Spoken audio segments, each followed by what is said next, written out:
Hello, and welcome back to Over the Next Hill Fitness Podcast. I'm Carla Coffey, your coach and host for today's program. This podcast is brought to you by Coffee Crew Coaching. If you need a running or fitness coach, look me up. You can email me, Carla at coffeecrewcoaching.com. If you are local to the Madison, Wisconsin area, I do in-home fitness. As well as we can run together if that's your thing, if you want any type of fitness in that area. If you're not local, we usually do some virtual types of training. So email me and let me know what you're looking forward to. It's also brought to you by Hydro Patch. You guys, I really enjoy Hydro Patch. I use it a lot in the summertime especially, and we're having a buy one, get one free discount right now. There's also a discount in the show notes. But if you would like to try it with the buy one, get one, hit me up and I'll send you that code. The code is also likely in the Coffee Crew Coaching Facebook page, so you can look it up there as well. Today, we're going to be talking to Kayla Girard. Real fun discussion. I think you guys are going to like this one. So please enjoy. Hey, Kayla, welcome to the show. Hi, thanks for having me. Yeah, it's great to have you here again. So listeners, Kayla and I met at the Louisiana Marathon. There were four of us. We shared a room together, and three of us, I guess I would be, or two of us hadn't ever met before. So we were all just kind of hoping that nobody got murdered in their sleep. Yeah. And it was so fun. You guys, It was great. I had a blast. Yeah, it was fun. So that's how we met, was at the Louisiana Marathon. You ran the half. Yes. And so we're going to talk just a little bit of running, because what your other activity you do is really what I want to focus on. But let's talk running for a little bit. Sounds good. How and when and why did you start running? I'd always wanted to be a runner, even growing up, but I just couldn't run. And, I ran a mile and thought it was the worst thing ever. And I just gave up on it and thought, well, I'm not a runner. But then in 2016, sort of out of the blue, I forget exactly why, but I ran a 5K, and I realized running slower is the way to be able to run further and makes it a lot better. So I ran a couple 5Ks then, and then a 10K, and then the following spring I did my first half marathon, and then from there, a year and a half later, I did a full marathon, but I didn't train for it, and it was terrible, and I hurt my knees, and mostly because I hiked a lot as my training, but it didn't really work out the same way with the running on the pavement versus hiking in the mountains. So I didn't train properly for that. But then during COVID, I really built a solid base instead of just jumping into races and doing the, just pushing myself to get further distances in races. I built a solid base and felt really good about it and ran consistently, and that really helped me train really well and have a better time in races, because when you're better trained, races are way more fun. It's crazy, right? Yes. So you're on your journey for your 50 states, for a half marathon in all 50 states, right? Half or full, yes. Some Half or states full. have been doing full. Okay. So, yeah. And what made you decide, hey, I'll tackle that?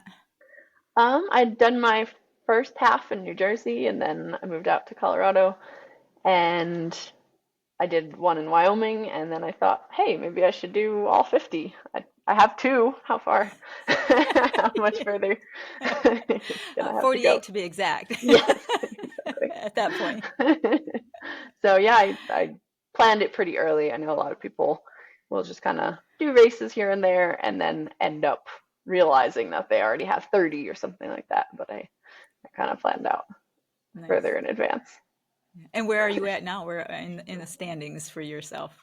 I'm at 37. 37. That's great. Thanks. It's right around the corner. When's do you have like a end date, like so many, like planned out? Possibly either this coming January, but it's looking less likely, or the following January. I'd like to do Hawaii for my 50th. Okay. I've already done Alaska, so a lot of people leave those two for Yeah. the end. Just for logistics purposes, you know. Yes. Yeah. It's unfortunate because you really can't do back to back. And you said something earlier that you did a back to back recently. hmm I've done a few of those, and the Mm. most recent was Mississippi and Alabama in February. My very good friend, who's run 10K or longer in every state, she went back and did those two states with me, or one of Oh, the states. I just ran Mississippi, and she joined for Alabama. oh. So that was a great trip. Would you like to give her a shout out? What's your name? Rachel, she Okay. will be she'll be mentioned quite a bit in some of the stories later. Oh, great. It's exciting. Yes. Oh. So, what was it like for you the first time you did a back to back?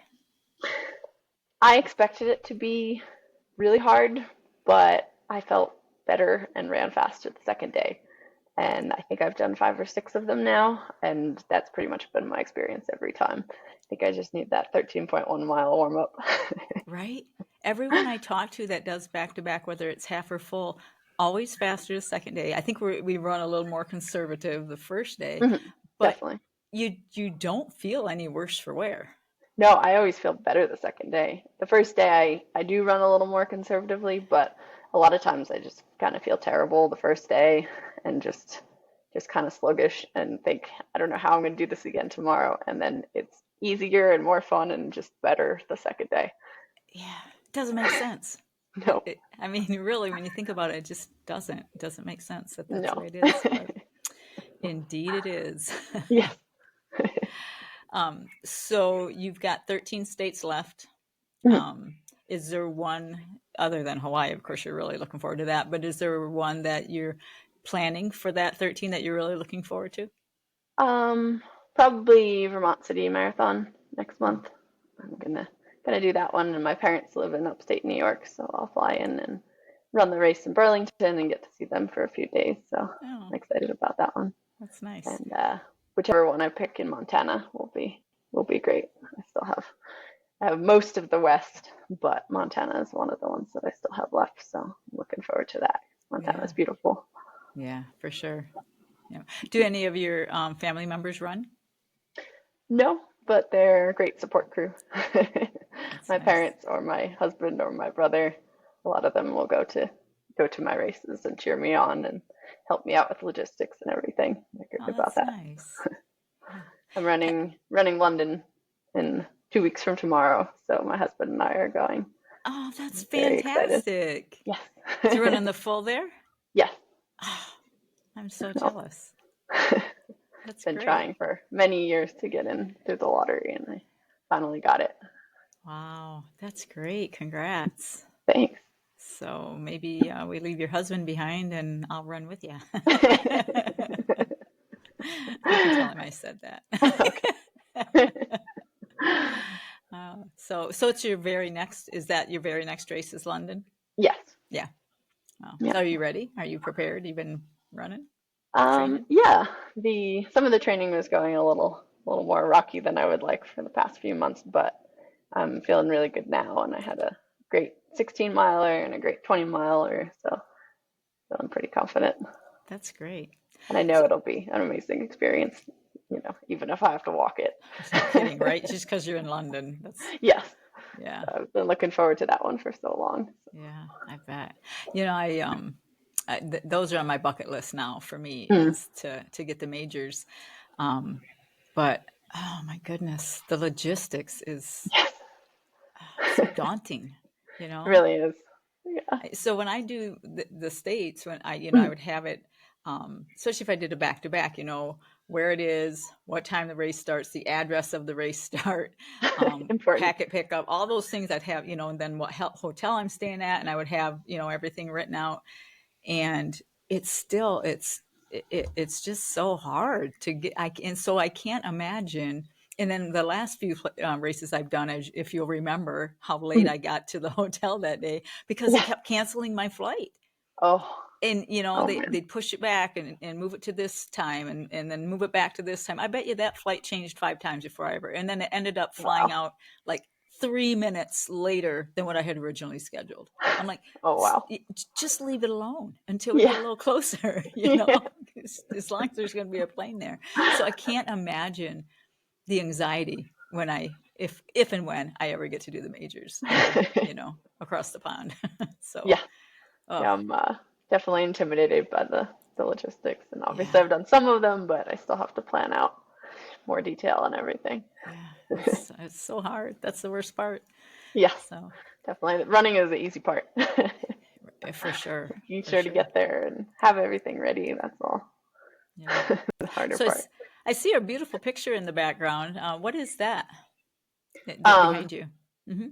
that's a photo of Vale, one of the photographer. When I worked in the ski school, one of the fellow snowboard instructors was a photographer, and he took that photo of Vale, and my husband saw it and loved it, and so I went and picked up a print of it for his birthday a couple years ago.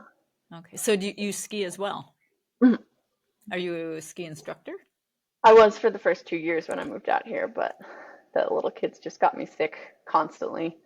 Um, Colds and Germs. flus and pneumonia and all of that. And like 5 or 6 times I was really, really sick in the first season. So I taught Yeah. for the second season. And then after that, after COVID, I started a dog walking business. Wow. Yeah, because they're a little petri of germs, aren't they? Yes. They really are. So you also do run coaching, correct? Yes. Yes, I Yeah. do. Through So Team Run Run. I that's coach very with them. cool. So yeah, you've got your hands in a lot of little things there. Yes. So what as far as the skiing, what other things do you do on the mountains? I hike and climb a lot. I'm working on the Colorado 14ers. Okay. So So tell the audience what that means, because that's what I want to talk to you about. I could see your face light up when I you know, I'm when excited. you went there. So the Colorado 14ers are mountains over 14,000 feet in Colorado. There's 58 of them. Some people say 54, some people say 53. It kind of depends a bit on the distance that the peaks are away from each other. But the list that my friend Rachel and I are working on is the 58. So we're trying to climb them all, which is definitely logistically difficult in addition to physically difficult. The general rule of thumb is that you have to be off the summit, like done at the summit and heading down before noon because there's afternoon thunderstorms so frequently. Wow.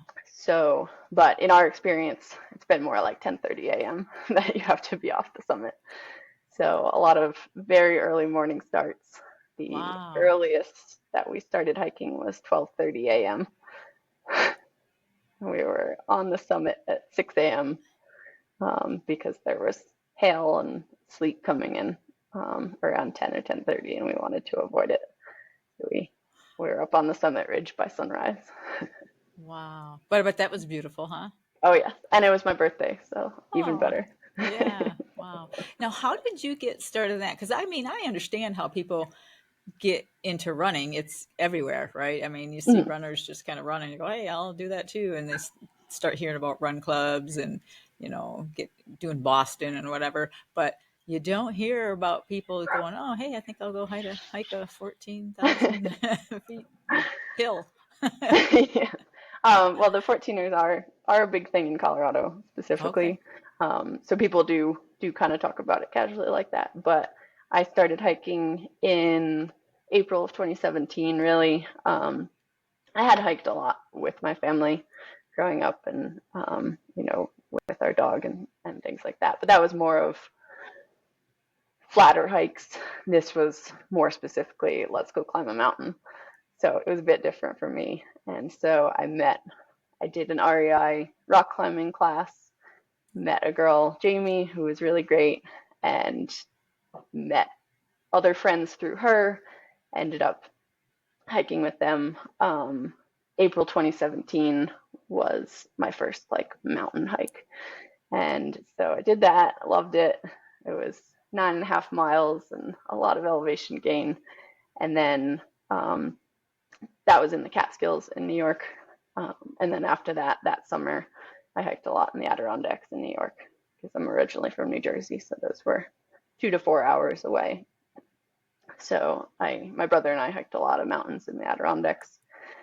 They have a list called Adirondack 46, so I'm working on those as well, but they've Oh, slowed down a little bit since I moved out to Colorado, so it's hard to fit them in a little bit, yeah. but um, So what took you to Colorado to where you wanted to um, be out there? Was it to hike all those, or did you happen to be there and go, well, hey, I'll start working on these? I'd read about them and I wanted to hike them, but the main reason I moved out here was to be a ski instructor. Oh, wow. So I'd never been to Colorado, or I think I'd only been to California twice, and that was my only time in the West before I moved here, and didn't know anyone in the state. And I moved out here to be a ski instructor. I thought for one season, but everyone told me you're gonna love it so much. Summer is even better than the winter, and you're gonna move here. And I said, well, no, I don't know about that. And then a month after I moved here, I met my husband. So we started dating then, and then I decided to stay for the summer, and that was over 6 years ago. Wow. And how did you meet Rachel? I met her through Instagram actually. Um, I had posted about one of the marathons that I'd run, and she was looking through hashtags, and she liked maybe 17 of my photos. And I said, wow, who's this girl liking 17 of my photos like all at once? And I clicked on her profile, and she was running races in all 50 states, trying to climb all the 14ers and trying to visit all the national parks. So I thought, wow, we have three huge things in common. I'm going to message her. So I messaged her and basically said, do you want to be friends? And turned out she did. So Wow. we've had many adventures together. We only met in June of 2022. And our other good friend, she had been hiking with our friend Chloe. So the two of them had been hiking 14ers together when I met them. And so I joined their little group basically, and we've hiked a lot of them Wow. together. So tell me what happens at midnight and you're getting out of your car and going, okay, let's, I mean, there has to be logistics because it's dark, but then also the clothing, you got to take food. Tell us like a whole day of what's going on in a hike like that. Okay, so most of the time we camp the night before, sometimes at a trailhead. Sometimes we backpack in and camp. But typically, at least for that hike, we camped at the trailhead because it's my friends live in Fort Collins and Longmont, and I live just west of Vail. So it is a bit of a drive. It's an hour and a half drive for me and up to 4 hours for them, even further for both of us, depending on which mountains. But for that one, that was Mount Columbia. So we camped at the trailhead, and by the time we got to sleep, it was probably 10:30. They were coming from work, and we had to set up camp and everything. And so we go to sleep, and then we woke up at midnight, and we had obviously already brought food with us and snacks. I like salty snacks in addition to, protein bars and things like that. But I really like goldfish or Cheez-Its because it, gives you more sodium, and you just get sick of I'm sure when you get Yeah. sick of gels during a race. But so I like to have a mixture so that I keep eating, because one of the challenges is at high altitude, a lot of times you just don't feel like eating, and Mm. it can be your favorite food, and you just don't want it. So it is a bit of a challenge to make sure you keep hydrating and keep getting that nutrition in. I'm going to So stop you right we there for just a second. So you set up camp, you go to sleep in a tent, and it's cold, right? Because there's not too snow. cold, but Oh, not too bad. oh no, Okay. this was in August. Oh, okay. This one, So yeah. so then at midnight, you got to take all that down before you can camp, No, we or were before you right take up. at the trailhead, so we left the tent up, Okay. um, All and we right. had the car there. So one of us slept in the car, and then two in the tent, and so we were able to leave the tent up for Okay. that time. Okay. All right. So I'm like, oh my saves a few goodness, minutes. you just sat it up. Now you're taking it back down. Yeah. Then you're gonna hike But that after was a all. little rough getting an hour and a half of sleep. Yeah. Okay. All right. So now you've got your food, you've had your snacks for the morning, and you guys head out in the dark. It's Mm, still yes. by 1 o'clock. Maybe you're getting started. 12:30 we were on Oh, trail, I okay. believe. Yeah. Okay. So we have headlamps, and I always carry a flashlight also because I get a little nervous in the dark in the woods. Yeah. So I like to scan back and forth, and I have my headlamp so I can see in front of me and see where I'm walking. And then I just look in the trees and just scan back and forth. And so that time we spent, I think it was 5 hours in the dark hiking up, a lot of it in the woods, and then a lot of it was above tree line after that. Wow. So So now, do you have to do those? Is any of it involved like ropes and things, or is this all strictly hiking? this is hiking and then some scrambling. So no ropes, but a bit of rock scrambling and, kind of sometimes using your hands and everything. And we've been getting into the more difficult peaks. There's class one, which is basically just easy walking on a nice trail. Class two is a little bit of scrambling, but you probably don't need to use your hands too much. Class three is much more challenging scrambling, and you're using your hands and everything. And then class four is just before rock climbing, basically, just before class five is actual rock climbing, typically with ropes. So Rachel and I did several class threes last summer. So we're challenging ourselves a bit more and getting out there. And some of them have a little bit of scary drop offs. And my parents Wow. don't love all the pictures that I send them now I bet. because they're a little scary sometimes. But Wow. That's definitely crazy. thrilling for sure. Yeah, I would say. So, what is there, if you're staying, let's say, a class three and lower, so two and Mhm. one, is there a typical amount of time that it usually takes you? Or even if it's a class one, do they vary so much between mountain to mountain that one could take you, I don't know, I'll just random pick a number, 5 hours, and the other one, same class, but took you 10? Is that typical? Um, I think you can kind of figure out how long it takes you, and then a lot of times, um, most of the time, Rachel plans. She is an excellent planner. Whenever I go on race trips with her, I just sit back and she plans the whole thing, and every time it's amazing. Um, but so she plans out our routes and timing a lot, but usually we will take into account the amount of elevation gain because that's really what kind of determines how long it's going to take us. Mileage, we can be pretty quick, over flat ground, but the steeper it is, the longer it takes. So we kind of have our own calculations, typically how long we estimate, and then a lot of times on the way down it's much quicker because we can move quick and we're going down, so altitude is becoming less of an issue instead of more.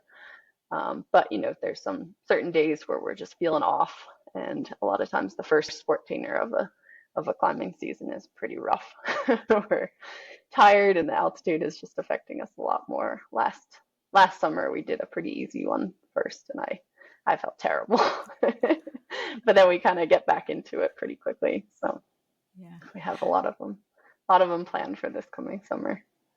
Wow. I learned to swim several years ago so that I could do an Ironman. Mhm. And it was 2 years of swim lessons, basically. And when you don't swim through the winter and you start swimming again in the spring, that first couple laps in the water, it's like, oh my, I'm so deconditioned. Even Yeah. if I ran all winter and even biked, on the doohickey over there. I got the bike Mhm. sitting up on the trainer. The swim lungs are so different than.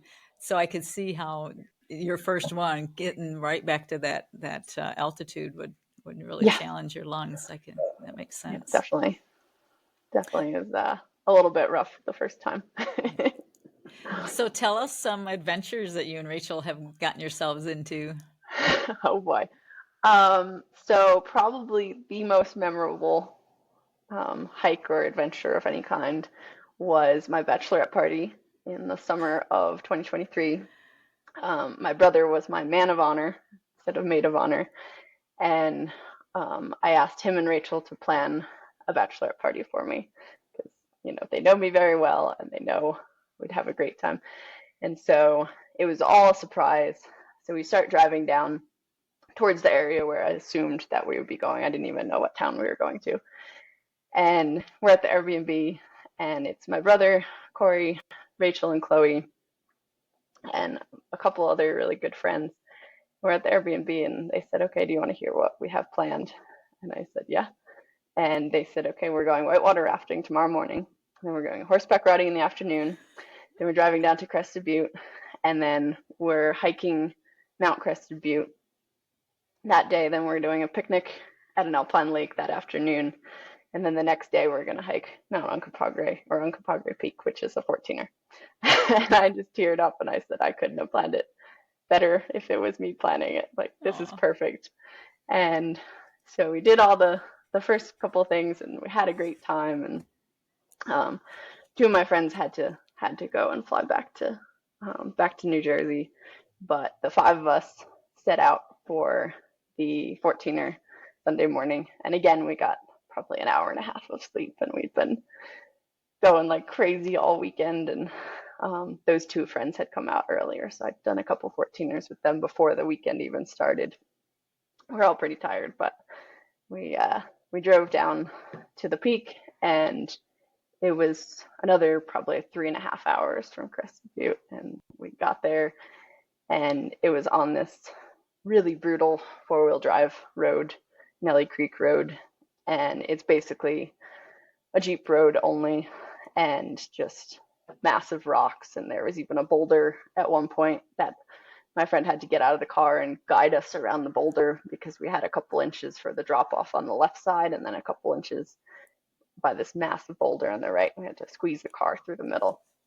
And so just river crossings on the road, driving Chloe's Jeep up, through the river and everything. We get to the trailhead, and we're like, phew, okay, well, that was probably the hardest part. Now the hike is not so bad. It's class 2, 7.5 miles. We got this. So we took a little bit to get all our gear set up and everything, and it's still dark. It's like 4:30 in the morning, 4 a.m. And we're probably 6 hours from Denver, so there's nobody in the parking lot, even though it was, a Sunday in July. So that was a little bit surprising, but we're feeling a little bit, not great about the fact that it was so empty, but there was 5 of us. So we start hiking, and I'm, scanning the woods with my flashlight, and all of a sudden I look to the left and I see big glowing eyes reflecting in my flashlight. And Rachel was a little bit ahead of me, and I just start going, eyes, eyes, eyes, eyes, just like yelling. And she hurries back and pointed out, and massive, just mountain lion eyes staring at us. Wow. So we grabbed the bear spray out of my pack, and I'm pointing the bear spray at it, and it's just big glowing cat eyes. We couldn't see the body, but I've never been more sure of anything that it was a mountain lion. And so we're all in this group, and I know that we should be making noise and we should be shouting and everything, but it is so difficult to do that when you have a predator staring at you. All you want to do is just hope that it hasn't seen you yet and not draw attention to yourself. So we're kind of gathered in a tight group, and we're talking, and we're saying, what should we do? And all of a sudden it starts stalking towards us. And so we scurry back down the trail. I'm still pointing the bear spray at it and trying to back up. And I can see it. And then the scariest part was when I went around a tree, and then I can't see it anymore. So now I have no idea where it is. Oh no. But fortunately, we're only 0.1 miles from the car. So we got back to the car, and just the amount of adrenaline was crazy. So we're thinking, okay, what should we do? My brother was probably the smartest one. He said, I think we should go home. I don't think we should do this. But we were all kind of in between. Rachel still wanted to go, and Corey, my brother, wanted to bail, but the other 3 of us were kind of ranging in between that. And so we decided all right, well, we'll wait a couple hours until it's daylight because, they hunt at dawn and dusk. And so we'll wait until it's daylight and then maybe more people will show up and we can have a bigger group. So then we'll reassess then. And so we took naps and stuff, but then when we woke up, the adrenaline had all worn off and we were just so exhausted. So we decided to bail. But I don't know if you've seen, but a lot of people will do cardboard signs for the 14ers. And so they'll write on it, the name of the peak, the elevation, and sometimes the date. So this one said Uncompahgre Peak. And then my friend had made it, and Rachel had made it, and she wrote Kayla's bachelorette weekend and then put rhinestones on it and stuff. So it was an extra special sign. So I said, all right, well, instead of our photo with the sign on the summit, let's just get out of the car and take a picture in the parking lot. We could do sad faces and it'll be funny. And so we do that. And as we're doing that, a car pulls up. And so it's this guy by himself. So I'm like, well, I'm going to go warn him that there's a mountain lion over there. So I go and talk to him, and he doesn't seem too concerned. And then as I'm talking to him, 4 more people pull up. And so then we realized, okay, now we have a group of 10. So it was only a half mile to the edge of the tree line, which we found out later that a lot of times mountain lions will hide in the trees and then pounce down out of the trees on their prey. So that's extra I've terrifying. Heard that, yeah, I've heard that. So we're like, all right, we just have to get that half mile above tree line. They're not going to be above tree line. So we get this whole group of 10 together, and we've got, bear spray and our poles out and carrying rocks and stomping and yelling and everything. And so we get above tree line and didn't see it, didn't have any issues, and we hiked the whole rest of the day and didn't see it. And the solo guy that showed up, we became friends with him, and Rachel and I backpacked a peak with him last year also. Oh, cool. So the people that you meet in the mountains are just generally the best. Wow. But that was quite an adventure, and I will never forget those eyes. I bet you won't. That's so terrifying. Oh my goodness. Wow. So what has been your favorite hike that you've done? Ooh, probably Mount Sneffels. It's a very famous one. It's actually on the Colorado driver's license. It's down near Telluride, and it's just in a gorgeous area, also in the San Juan Mountains. And that one we did for my birthday this past year. Oh. So Corey and Rachel and I backpacked in with my dogs and her dog, and then Corey watched the dogs in camp while we went up and did the class 3 14er, which was my second class 3, and it was just stunning views, and it looks down on 3 gorgeous lakes all lined up in a row. I have a lot of photos on my Instagram. It was just gorgeous and great day until it started hailing on us on the way down. Probably, I think that was at like 10:30 or 11 a.m. also. Wow. So the views, is that typically for you what makes it your favorite?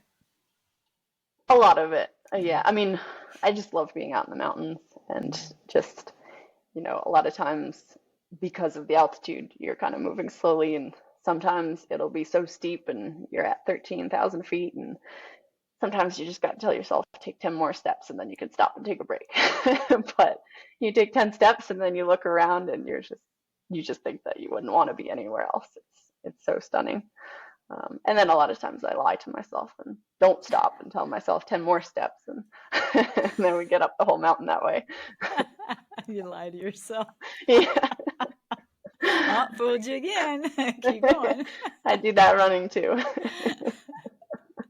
That's funny. What's the worst weather that you've had that you're like, oh shucks, I'm kind of scared right now to get down? We came down a class 3 in a thunderstorm last summer. So Rachel and I hiked the peak and got down off of the difficult climbing section, and it was 10:15, I think. It was no clouds in the sky while we were on the summit, and then we saw a little cloud, and then 10 minutes later it was a really big cloud, and so we figured, well, we should get out of here. So we scurried down off the scary part, and then we get to get to the saddle, kind of where the two peaks meet. And then we heard these weird little noises where here hiking poles can sometimes make noises before a thunderstorm, or like, so we started hearing that, and then we said, okay, I think we should run now. So we ran 2 miles down. Fortunately, it wasn't on the the difficult scrambling section. We were already off of that. We made sure to get down that pretty quick. But we just ran down this whole valley, and it was a little bit disappointing because there were pretty wildflowers, but on the way up they were in shadow. And so we Mm-hmm. figured, oh, well, on the way down they'll be in the sun and we'll take pictures of them then. But on the way down we were running through hail with thunder. So we did not stop to take pictures. So, what's this noise that makes in the poles? What is that all about? I'm not too sure of the actual science, but it can make like a kind of like a crackling noise or something. And the rocks can make it a lot too. The Wow. the rocks around you can make a kind of Wow. crackling noise, and so So, usually that's when you wanna hurry a little more. just your So warning signs.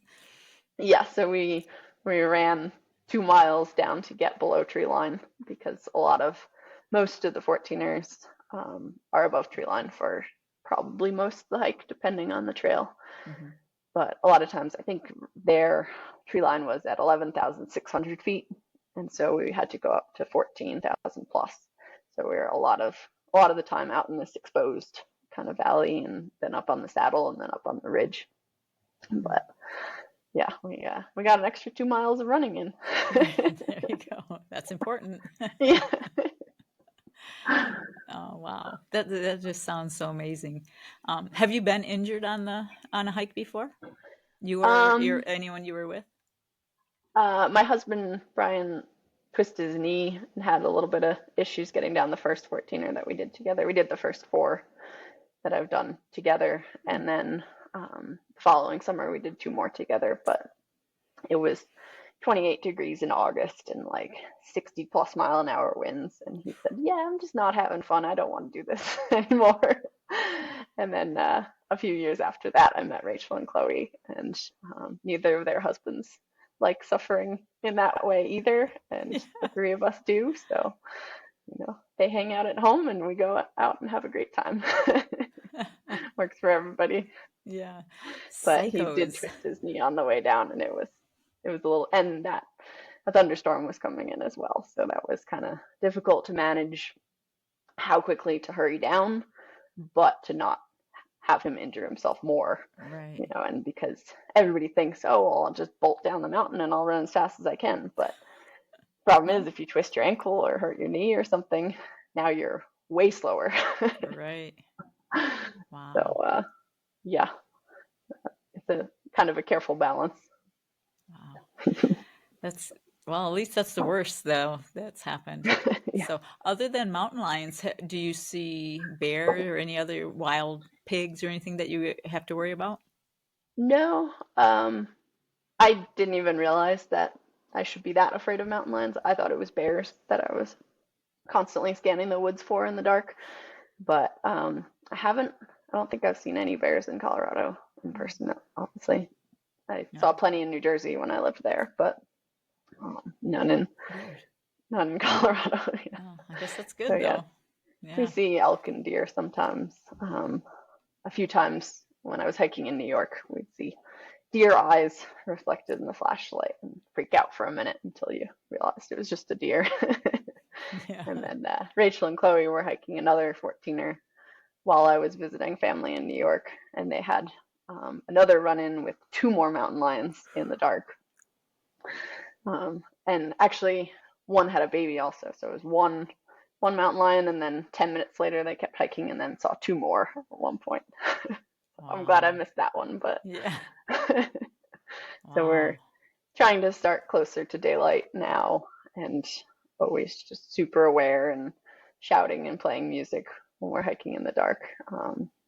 The Killers is my go-to. I just blast music on my phone when we're hiking down after dark or before sunrise. So Wow. And they're not quite as, apparently, it doesn't sound like they're like as afraid as a coyote would be, No, or even a bear. no. Because bears, Yeah, I know if you make noise, they'll usually take off. But yeah, and a lot of them are kind of used to hikers coming through because a few of them have dens right near busy mhm. trailheads, so they get used to it. Still scary, but yeah, so they don't really get startled off as easily as you would hope. Yeah, oof, ugh. Yeah. Yeah. I'll just stick to my little bike path over here. I don't see anything on that. Maybe a turtle every now and then. Oh, Um, terrifying. yeah. Oh, those snappers, though, That's true. you can't get by those. Yeah. There any other stories or anything you want to tell us about yourself and your adventures or? I think probably my most important story where I can kind of maybe help people the most would be that I went hiking in 2017 with that group of friends that I mentioned. Met my friend Jamie and then met other people through her. And so there was six of us total, and I met three of the people that morning as we got in the car to go and drive up to the Catskills and hike. And the one girl I had hiked with once, and the other guy I had met for like with other friends at dinner once. I didn't really know anybody, and it was December, and we were setting out to do five of the peaks in the Catskills. Catskills has a 3,500 club, which is 35 peaks over 3,500 feet, which sounds very small compared to the 14ers, but you're also starting much lower. A lot of the 14ers, you start at 10,000 feet or 11. The Catskills, you're starting at sometimes 600 feet. Now you're going up to 3,500. And so we go to do those five, and it starts snowing as we're hiking. And we think, oh, this is fine. We're prepared. We've got waterproof jackets and everything, and food and water. And we get to the second peak, and we keep going and get to the third and fourth. And then it's snowing pretty hard, and it's getting dark, and we're thinking maybe this isn't a great idea. And so I said to the guys that were navigating, hey, maybe we should not do the fifth one, and maybe we should just head down from here. Like I know we all want to do all five, but maybe this is the best plan. And they showed me the maps and explained that there was a nice ridge that comes down off the fifth, but if we did the fourth, we'd have to go down really steep cliffs to get off of it. Otherwise, turn around and do the other three again, which was not the best plan because it was already probably 4 p.m. And so I said, okay, yeah, I agree with you. That's definitely the best plan. And so we keep going, and we get to the fifth one, and everybody's pretty demoralized, and we've been pushing through bushes and bushwhacking. And so all the bushes were soaking wet, our jackets are soaking wet, it's getting cold, and we just keep going. And there was a lot of like small kind of cliffs that like big boulders and stuff that we had to scramble up the cliff bands. And so for a bunch of people who just met, there were two couples, but everybody else had kind of just met. We were using some great teamwork and helping each other, and it was really nice. But then some of the guys were scouting ahead to make sure that as we descended the fifth peak, that there was a way to continue after that, because we didn't want to scramble down the cliff and then get stuck because it got, a sheer drop off or something like Right. that. So the three of them would take turns, and the other five of us would stay together, and they would scout it out and say, no, there's a way down this way.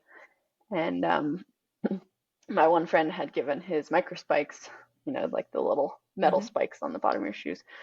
His girlfriend's had broken, and so he gave his to her.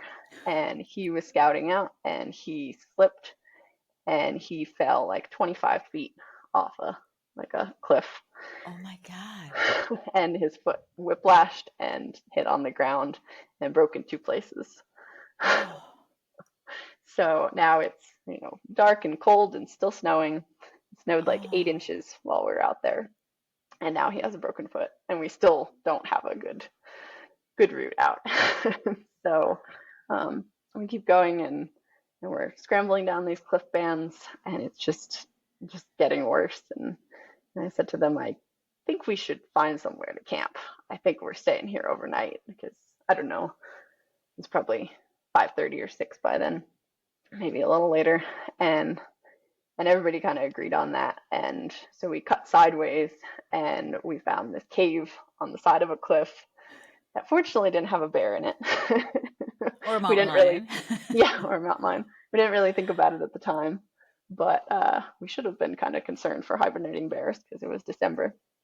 But we found this cave and it had a big boulder kind of opening out on the entrance out towards the cliff. And so from there, we fortunately had service somehow in the mountains.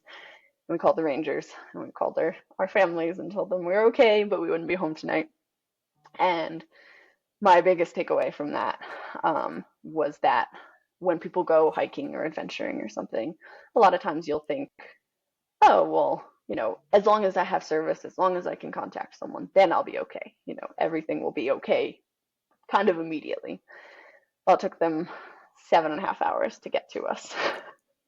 So we spent 7.5 hours in the cave on the side of a cliff in the dark, in 12-degree weather, in the snow.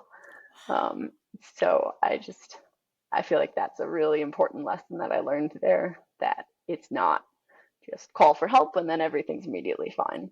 Right. It takes a lot of time for help to get to you, especially, depending on where you are. Wow. But we went around and, said we came up with a system before that and we would use numbers. And so if somebody said, hey, Kayla, how are you feeling? I'd be like, I'm a 2 right now, guys. And, we did scale of 1 to 10 and they're like, okay, what can I help you with? And I'd say, I'm just really tired. I need like 2 minutes to take a break. And so we'd take a break, or if anybody needed food or water or anything, or a different, outer layer or shell or something, we'd swap and help each other out. And that's a system that I've kept with me too. Now whenever I'm doing tough things with anybody, hiking or otherwise, we'll use the number system, and it's a good way to kind of keep everybody's morale up and figure out how you can help people. Yeah. But yeah, sometimes people will be like, yeah, I'm a 9. This is fun, or it'll be, oh nope, I'm really struggling. I could use this right now. So Wow. we sat in that cave and we pointed a flashing headlamp out into the valley and we blew whistles every like 5 minutes, and we shared food and water and built a fire out on the boulder. And we'd take turns. 3 people would be around the boulder, like around the fire on the boulder, and then 3 people would be kind of snuggling in the back of the cave. And then we'd rotate around, try to keep everybody warm and try to get dry. But it was, an uphill battle with the weather. And eventually, at I think 3:30 in the morning, the rangers got to us, and they had to come from above us where we came from, and we had told them that we were okay. We just didn't know where to go from there. And so when they came and found us, I think if we said, if anyone had hypothermia or frostbite, they would have brought more, medical supplies and things like that. But we said we just needed a way to get out. And so they climbed down to us, and then they had to set up a rope to help us get down off the next cliff section and keep going out from there. And we finally got out to the cars at 6 a.m., which And we were a what little about bit your happy. friend? How did he get out? He walked out No with a broken kidding. foot. So Wow. he went a little bit further back with some of the other rangers because they wanted to get the 5 of us out as quickly as possible. So we didn't get, hypothermia or anything. But he walked out with the other rangers, and he was only 10 or 15 minutes behind us, I think. He crushed it. Wow. So, and then they drove us down in Kubota mules for, whatever they could of the trail once we got to a trail. We were happy that there wasn't, an obvious trail just to the left of our cave that we totally Right. missed, Yeah. that we called them all the way out there just for that, just because we couldn't see a trail. It was actually, we were in a sketchy situation and we had to use their ropes to get down off the next section. But then we got put in the back of the mules and they drove us out, and they had a base camp set up and everything and fire, and we eventually got back to the cars and got home. Wow. Do they charge a fine for that when they have to rescue you? They don't. I think New Hampshire does. New Okay. York doesn't. So yeah, we really appreciated them coming out to get us, and Yeah. I And it told would have them been a that well someday well soon. worth it to pay the fine, Yes, obviously, for but sure. I just was curious. Yeah, no, they didn't. They didn't charge us anything. Okay. Wow. Um, yeah, but we drove home 2 hours, blasting the heat in the car, all the blankets we had in the car, and I just thought I'd never be warm again. I was just cold to my bones. It was so brutal. And then I took a 45-minute hot shower, and then I felt okay. Yeah. And it did not deter you because you're still going. Nope. And it was, I think the funniest thing was that of the six of us, the five of us got really into hiking, and we did a lot of the Catskill 3500 in winter. I think I finished all 35. You have to do 39 total because you have to do four of them at least once in winter. And then I moved to Colorado right after I finished, and my friends all finished the other four of them, I think, and some of them have done all of them in winter. So we went just all into winter hiking and everything. And then the one girl said, I never want to see a pine tree again in my life. She was totally out. Wow. Wow, I just can't imagine hiking in the cold like that either. So kudos to you. Thanks. Wow. It was quite an adventure. Yeah. I kind of enjoyed large portions of it. I mean, not all of it, Yeah. but the best part about it was that I'm still really good friends with three of them. And, one of them was one of my bridesmaids in my wedding, probably 5 years later after that. And her husband, I'm really good friends with, and the other guy, Nice. we're close with. So got three great friends out of it, and nothing bonds you like spending a night in a cave in the winter. Right. A death-defying experience will Yes, genuinely bond a person, right? absolutely, yeah. And so those two Wow. friends came out and went to my bachelorette party, and I've hiked 14ers with them, and they've come out to visit and skied with us. And so we've had plenty of adventures since then, but nothing quite that cold or drastic. Wow. That's crazy. That's a movie. That's a TV show right there. Yeah. Reenact that. That's Yes. great. Wow. So But do yeah, you have any? Oh, go ahead. Sorry. I always say that whenever I'm feeling cold, I just kind of mentally compare it to that and realize, nope, I've been colder than this. So when is your next hike? In June, Okay. usually 14ers. There's just still tons of snow on them until May, June, sometimes into July. It depends on the snowpack and everything. But I did a lot of winter hiking, as I said, in New York. Mhm. But in Colorado, it's a little scarier because there's much higher avalanche danger. So, and I have taken an avalanche, preparedness course, but it's just a little better to wait until they melt. Typically, Yeah. I mean, plenty of people do them in the winter, but I'm not quite there yet that I am wanting to do those yet. But Yeah. So are these trails fairly well marked, or are you just kind of hoping you get um, back down? some of them, that one in the Catskills, there was no trail. We were just navigating and bushwhacking and things like that. But some of the 14ers have really beautiful trails that are super well built and well marked and everything. And those are a lot of the easier ones. But then a lot of the tougher ones, when you get to a certain spot, it's just rocks. And Wow. so you have to kind of navigate your way. And there's certain gullies that you have to find the right gully. And there's photos on 14ers.com is a really great resource. And so there's photos of certain rocks. And so you have to notice the rocks and guide yourself. And on Mount Sneffels, there's two that apparently look like two camels kissing. And so they say, they show photos, but it says you have to go to the right of the camels kissing rocks. Okay. So there's a lot of research involved, and a lot of we use GPS tracks also, but it's hard because sometimes 50 feet to your right can be really sketchy where you don't want to go, and then where you are is the most reasonable trail. So it's very, you have to kind of fine tune it. It's like small scale navigating and everything, Wow, rather than go up this mountain instead of that one over there. that's crazy. Wow. Well, Kayla, it's been so fun listening to your stories. We'll have to have you on again, and you can tell a Thank few you. more. That's been so great. Um, so I will look forward to hearing about London, hopefully coming up Awesome. soon. And thank you so much for being on the podcast today. We've really enjoyed your stories. Oh, thanks so much for having me. All right. Have a great day. Bye bye. Thanks. You too. Bye. All right. Well, thanks for listening to the episode. I hope you enjoyed it. Please continue to follow, share, and rate the program. If you're needing that coach, reach out to me. There's a button in the show notes that you can contact me directly.